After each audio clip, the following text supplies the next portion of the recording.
राधे राधे। आज की वीडियो में हम जानेंगे परिवर्तनी एकादशी व्रत के बारे में। जैसा कि हिंदू धर्म में एकादशी का बहुत ही महत्व होता है। हर माह में 2 एकादशी होती हैं और ये 2 एकादशी 2 पक्षों में पड़ती हैं। हर माह पड़ने वाली एकादशी का अपना अलग महत्व होता है। भाद्र मास में शुक्ल पक्ष में पड़ने वाली एकादशी को परिवर्तनी एकादशी कहा जाता है।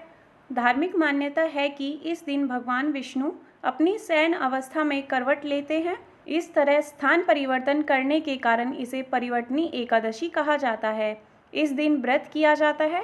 पौराणिक कथा के अनुसार इस दिन चतुर्मास की अवधि में योग निद्रा में सो रहे भगवान विष्णु करवट लेते हैं और अपना स्थान बदलते हैं। धार्मिक ग्रंथों के अनुसार इस दिन विष्णु जी के वामन रूप की पूजा की जाती है, क्योंकि इन 4 महीनों में भगवान वामन रूप में पाताल की ओर निवास करते हैं। आइए अब जानते हैं परिवर्तनी एकादशी व्रत के महत्व के बारे में। भाद्रपद में पड़ने वाली परिवर्तनी एकादशी के व्रत का बहुत महत्व माना जाता है।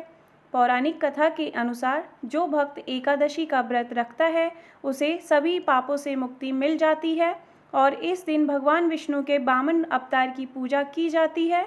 परिवर्तनी एकादशी का व्रत और महत्व वाजपेयी यज्ञ के समान माना गया है। महाभारत में भी इसके बारे में बताया गया है कि भगवान कृष्ण युधिष्ठिर और अर्जुन को परिवर्तनी एकादशी के महत्व के बारे में बताते हैं। कहा जाता है कि इस दिन लक्ष्मी जी की पूजा भी की जाती है और परिवर्तनी एकादशी के दिन लक्ष्मी जी का पूजन करने से धन की कमी भी दूर हो जाती है। आइए अब जानते हैं परिवर्तनी एकादशी की पूजा विधि। परिवर्तनी एकादशी का व्रत 10वीं तिथि के दिन से शुरू हो जाता है।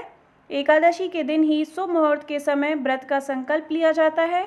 एकादशी के दिन सवेरे स्नान करके भगवान विष्णु की आराधना करें। पीली वस्तुओं से उनकी पूजा करें। पूजा सामग्री में फूल, तिल और तुलसी जरूर शामिल करें। व्रत का पारण द्वादशी तिथि पर पूरे विधान के साथ करें। परिवर्तनी एकादशी का व्रत करने से सभी मनोकामना पूर्ण होती हैं और सभी पापों का नाश होता है। चलिए अब जानते हैं परिवर्तनी एकादशी व्रत की कथा के बारे में। युधिष्ठिर कहने लगे कि हे भगवान, भाद्रपद शुक्ल एकादशी का क्या नाम है, इसकी विधि तथा इसका महात्म्य कृपा करके कहिए। तब भगवान श्री कृष्ण कहने लगे कि इस पुण्य, स्वर्ग और मोक्ष को देने वाली तथा सब पापों का नाश करने वाली उत्तम वामन एकादशी का महात्म्य मैं तुमसे कहता हूँ, ध्यानपूर्वक सुनो। यह परिवर्तनी एकादशी भी कहलाती है। इसका यज्ञ करने से वाजपेयी यज्ञ का फल मिलता है।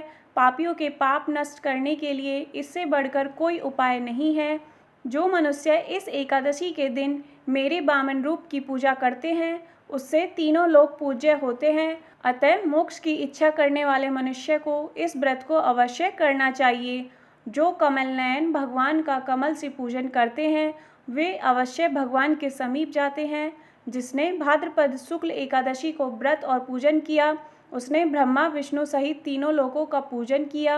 अतः हरिवासर अर्थात एकादशी का व्रत अवश्य करना चाहिए। इस दिन भगवान करवट लेते हैं, इसलिए इसे परिवर्तनी एकादशी भी कहते हैं।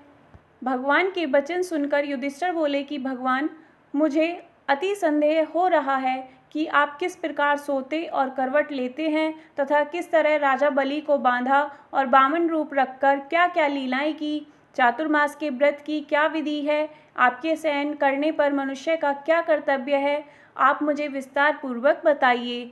तब श्री कृष्ण कहने लगे कि हे राजन, अब आप सब पापों को नष्ट करने वाली कथा का श्रवण करें। त्रेता युग में बलि नामक एक दैत्य था। वह मेरा परम भक्त था। विविध प्रकार के वेदों सूक्तों से मेरा पूजन किया करता था। नित्य ही ब्राह्मणों का पूजन तथा यज्ञ के आयोजन करता था।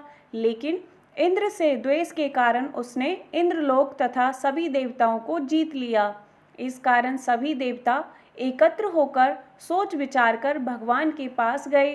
बृहस्पति सहित इंद्र आदि देवता प्रभु के निकट जाकर और नतमस्तक होकर वेद मंत्रों द्वारा भगवान का पूजन और स्तुति करने लगे।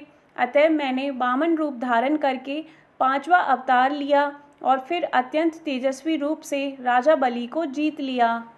इतनी वार्ता सुनकर राजा युधिष्ठिर बोले कि हे जनार्दन, आपने वामन रूप धारण करके उस महाबली दैत्य को किस प्रकार जीता, श्री कृष्ण कहने लगे, मैंने वामन रूपधारी ब्रह्मचारी बलि से 3 पग भूमि की याचना करते हुए कहा, ये मुझको 3 लोक के समान है और हे राजन, यह तुमको अवश्य ही देनी होगी।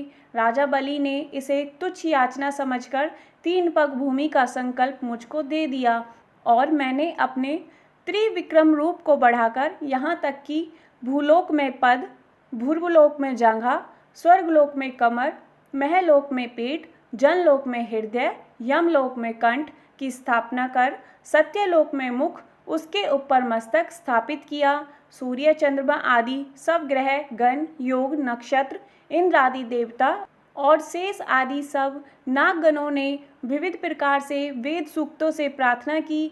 तब मैंने राजा बलि का हाथ पकड़कर कहा कि हे राजन, एक पद से पृथ्वी, दूसरे से स्वर्गलोक पूर्ण हो गया, अब तीसरा पग कहाँ रखूं?